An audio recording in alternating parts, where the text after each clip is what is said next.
Assalamualaikum warahmatullahi wabarakatuh. Berjumpa lagi bersama saya Pak Akmal di video pembelajaran virtual kita di mata pelajaran Bahasa Indonesia.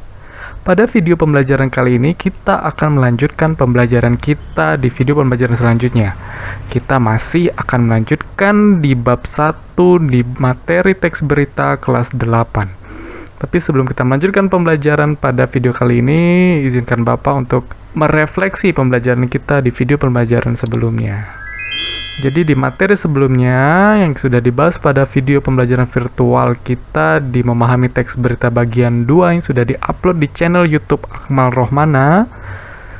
Kemarin kita sudah membahas mengenai meringkas isi berita, menyimpulkan isi berita, dan menanggapi isi berita. Semuanya sudah terangkum dalam video pembelajaran di memahami teks berita bagian 2. Untuk itu, di video pembelajaran kali ini kita akan masuk ke materi struktur berita. Jadi di dalam berita itu terdapat struktur. Dan struktur di dalam berita itu antara lain yang pertama adalah kepala berita atau juga istilahnya lead atau disebut juga sebagai pembuka. Dan kepala berita itu berisi pembuka dari peristiwa yang diberitakan di teks berita tersebut. Umumnya tertera penjelasan singkat mengenai berita yang sedang dibahas. Itu adalah penjabaran dari struktur berita bagian kepala berita atau pembuka. Selanjutnya ada tubuh berita atau isi. Dalam bagian ini berisi tentang proses kejadian dari awal sampai akhir berdasarkan peristiwa yang terjadi dan menjelaskan beberapa fakta yang ada. Sementara di struktur berita yang terakhir adalah ekor berita atau penutup. Di dalam bagian ini berisi tentang referensi dari narasumber di dalam berita.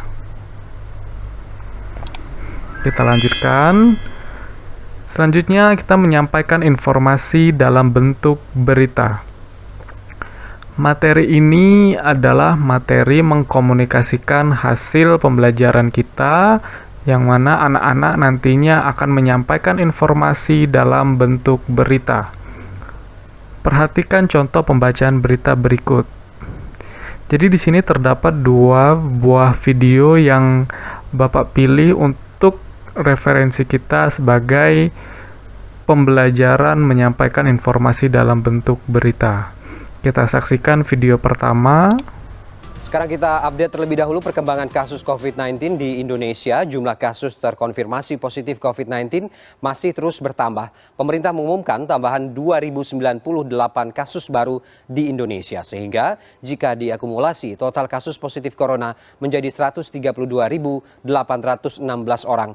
Kemenkes lewat situs satgascovid19.go.id juga mengumumkan penambahan 65 pasien positif COVID-19 yang meninggal dunia. Sehingga saat ini totalnya menjadi 5.968 jiwa. Dan di samping itu kabar baik datang dari semakin banyaknya pasien positif corona yang sembuh. Hingga pukul 12 waktu Indonesia Barat diumumkan tambahan 1.760 pasien sembuh dan totalnya kini menjadi 87.558 orang.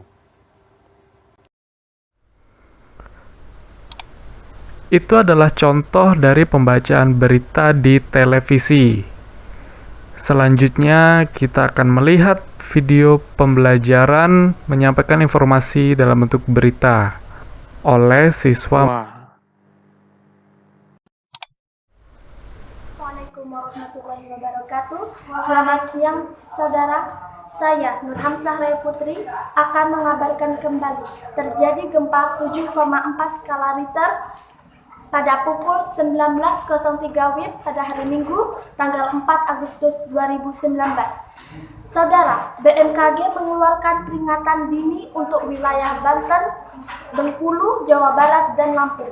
Gempa berskala 7,4 skala Richter ini terasa di berbagai wilayah yang ada di Jakarta. Sejumlah karyawan turun dari gedung perkantoran dan gedung-gedung tinggi. Daerah-daerah yang berpotensi tsunami antara lain Pandeglang bagian selatan, Pandeglang Pulau Panaitan, Lampung Barat, pesisir selatan, Pandeglang bagian utara, Lebak, kemudian Tagamus, Sukabumi ujung genteng, Tagamus bagian timur, Lampung Selatan, Kepulauan Krakatau, Lampung Selatan, Kepulauan Lagung di Lampung Barat, pesisir tengah, Lampung Barat, pesisir utara, Bengkulu, kemudian Lampung Selatan, Kepulauan Sebuku, Bengkulu Selatan, Serang, dan lain-lain. Saya mendapatkan informasi dari pihak BNPB disampaikan waktu tiba gelombang dapat berbeda. Gelombang yang pertama bisa saja bukan yang besar. Sekali lagi, saya sampaikan peringatan dini tsunami belum dicabut. Masih ada peringatan dini tsunami sampai saat ini akibat dari gempa 7,4 skala Richter. Tetapi hingga saat ini pihak BMKG belum dapat memastikan penyebab dari gempa bumi ini. Apakah dari pergeseran lempeng atau dari reaksi anak burung Krakatau. Baiklah, informasi ini sekaligus menutup perjumpaan kita. Saya Nurhamsah Putri pamit undur diri. Selamat siang dan salam estetik. Itu adalah contoh menyampaikan informasi dalam bentuk berita. Jadi peserta didik berperan sebagai pembawa berita atau pembaca berita. Kita lanjutkan. Jadi di dalam video pembelajaran kali ini terdapat kegiatan siswa, yaitu anak-anak akan membuat atau bisa juga cari sebuah teks berita di koran, televisi, atau internet. Kemudian kalian akan berperan menjadi seorang pembawa berita.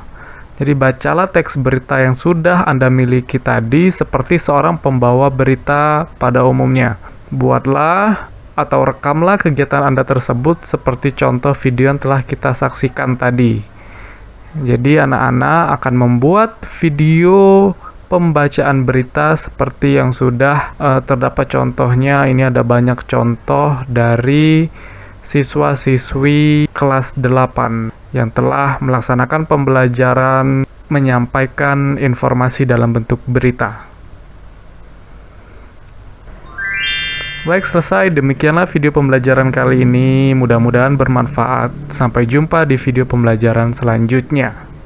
Assalamualaikum warahmatullahi wabarakatuh.